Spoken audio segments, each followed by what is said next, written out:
28 फरवरी 2026 Tehran की एक ठंडी, मनहूस और खामोश सुबह। एक ऐसा शख्स जो दुश्मनी की नजर से पिछले 8 अमेरिकन राष्ट्रपतियों के दौर को देख चुका था, आज अपने नाश्ते की मेज पर एक ऐसी मीटिंग के लिए बैठा था जो कभी खत्म नहीं होने वाली थी। उसने 1981 के उस बम धमाके को झेला था जिसने उसके दाहिने हाथ को हमेशा के लिए बेजान कर दिया। उसने अपने खिलाफ उठने वाली हर आवाज को बेरहमी से कुचला था और पूरे मिडिल ईस्ट में हमास, हिजबुल्लाह जैसे प्रॉक्सी गुटों का एक ऐसा जाल बुना था जिसने दुनिया की नींदें उड़ा दी थीं। उसने करोड़ों डॉलर खर्च करके जमीन के इतने नीचे एक बंकर बनवाया था कि वहां तक पहुंचने के लिए लिफ्ट में भी 5 मिनट से ज्यादा का वक्त लगता था। उसे पूरा यकीन था कि दुनिया में किसी के पास इतनी हिम्मत नहीं है कि उस तक पहुंच सके, लेकिन वो धोखे में था, क्योंकि उस वक्त जब वो अपना नाश्ता कर रहा था, मौत उसके सर पर मंडरा रही थी और उसकी हर हरकत पर बरसों से नजर रखी जा रही थी। उसके साथ उसके सबसे बड़े फौजी और इंटेलिजेंस अफसर मौजूद थे जो ईरान की रक्षा की रणनीति बना रहे थे। उन्हें अंदाजा भी नहीं था कि हजारों मील दूर से इजरायली फाइटर जेट्स तेहरान की तरफ तेजी से बढ़ रहे हैं और उनके निशाने पर वही इमारत है जहां ये सब बैठे थे। ये दास्तान सिर्फ एक सुबह की नहीं है, बल्कि एक लंबी शतरंज की बिसात है जिसके मोहरे सालों पहले सेट किए गए थे। सब कुछ बदल गया था 7 अक्टूबर 2023 को, जब हमास ने इजराइल पर एक भयानक हमला किया। उस एक दिन ने हालात का रुख हमेशा के लिए मोड़ दिया और ईरान के बनाए गए हर मजबूत हमबे को एक एक करके गिराना शुरू कर दिया। ईरान की सबसे बड़ी ताकत लेबनान का हिजबुल्लाह धीरे धीरे बिखरने लगा। उसके कमांडर हसन नसरुल्लाह को 2024 में एक अंडरग्राउंड ठिकाने में 80 बमों से ढेर कर दिया गया। फिर सीरिया के बशर अल असद की हुकूमत गिरी और ईरान का जमीनी रास्ता कट गया। ईरान का सुप्रीम लीडर खामेनेई अब अकेला पड़ता जा रहा था। जून 2025 में ऑपरेशन मिडनाइट हैमर के जरिए इजराइल ने ईरान के न्यूक्लियर ठिकानों और बड़े अफसरों को निशाना बनाया। उस 12 दिन की जंग में इजराइल के पास मौका था कि वो खामेनेई को खत्म कर दे, लेकिन तब डोनाल्ड ट्रंप ने इसे रोक दिया था, क्योंकि ट्रंप को लग रहा था कि शायद कूटनीति से मसला हल हो जाए। लेकिन इस हमले ने खामेनेई को और भी ज्यादा शकी बना दिया। अब खामेनेई का ज्यादातर वक्त अपने कंपाउंड के गहरे बंकर में बीतने लगा, मगर खामेनेई को यह नहीं पता था कि CIA और मोसाद उस कंपाउंड की हर पल रेकी कर रहे थे। इजरायली इंटेलिजेंस की यूनिट 82 और मोसाद ने एक ऐसा काम किया था जो इतिहास में पहले कभी नहीं हुआ था। उन्होंने ईरान की राजधानी तेहरान के हर ट्रैफिक कैमरे को हैक कर लिया था। उनकी नजर उस खास कैमरे पर थी जो पास्टर स्ट्रीट पर खामेनेई के कंपाउंड के बाहर बॉडीगार्ड्स और ड्राइवरों की पार्किंग पर फोकस रखता था। महीनों तक चली इस निगरानी ने उन्हें यह बता दिया था कि कौन सा गार्ड कब आता है, उनके घर कहां है और वे किसकी हिफाजत करते हैं। उन्होंने मैथमेटिकल एल्गोरिदम और सोशल नेटवर्क एनालिसिस का इस्तेमाल करके खामेनेई की हर आदत और हर एक्टिविटी का नक्शा बना लिया था। यूनिट 82 ने उनके कम्युनिकेशंस को इंटरसेप्ट किया और यूनिट 99 ने सैटेलाइट की मदद से उस कंपाउंड के हर रास्ते, हर सुरंग और हर कमरे का 3D नक्शा तैयार किया था। उनका कहना था कि वो तेहरान को उतनी ही अच्छी तरह जानते हैं जितना कि अपने यरूशलम को।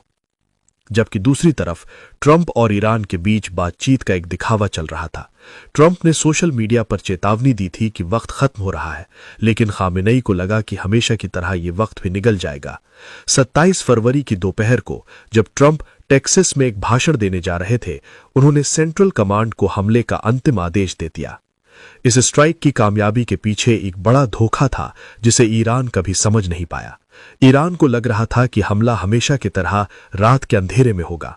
इसी उम्मीद को पुख्ता करने के लिए इजरायली और अमेरिकन कमांडर्स ने एक योजना बनाई।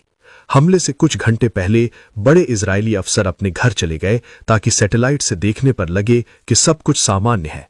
ईरानी सुप्रीम लीडर को लगा कि सब सुरक्षित है और जमीन के ऊपर अपने दफ्तर में ही रुका रहा।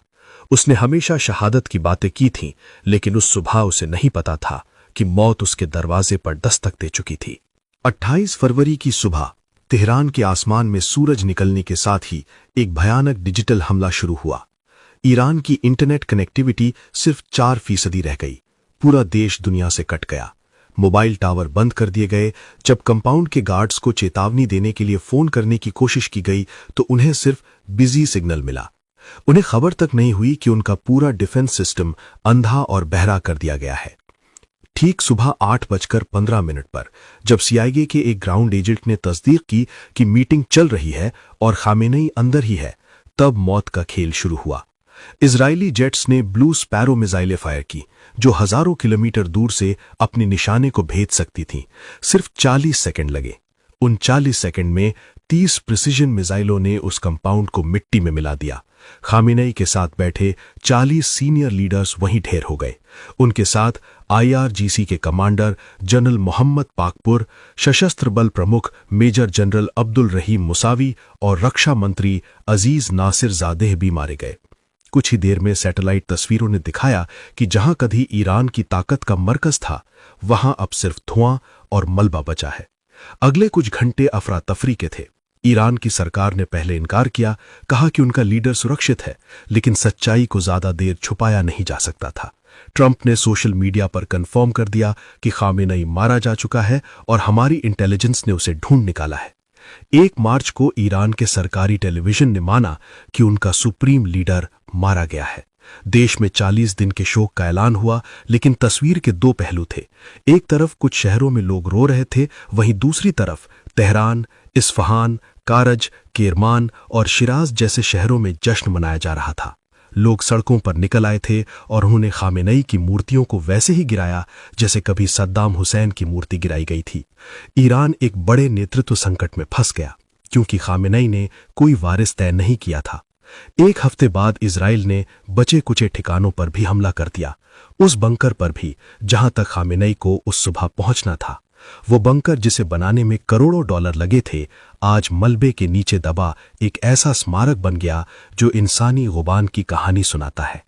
एक ऐसा शख्स जो प्रॉक्सी वॉर में माहिर था, अपने मजबूत किले में आज हमेशा के लिए खामोश हो चुका था।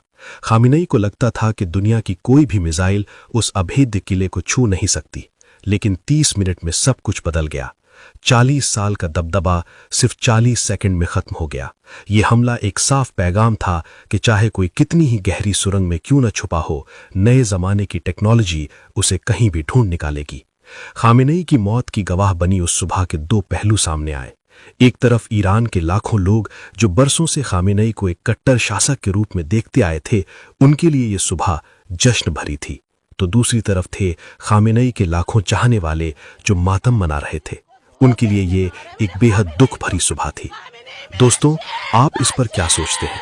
अपनी राय कमेंट में जरूर रखें और ऐसे ही और इंटरेस्टिंग वीडियो देखने के लिए वीडियो को लाइक करके हमारे साथ जुड़ जाएं।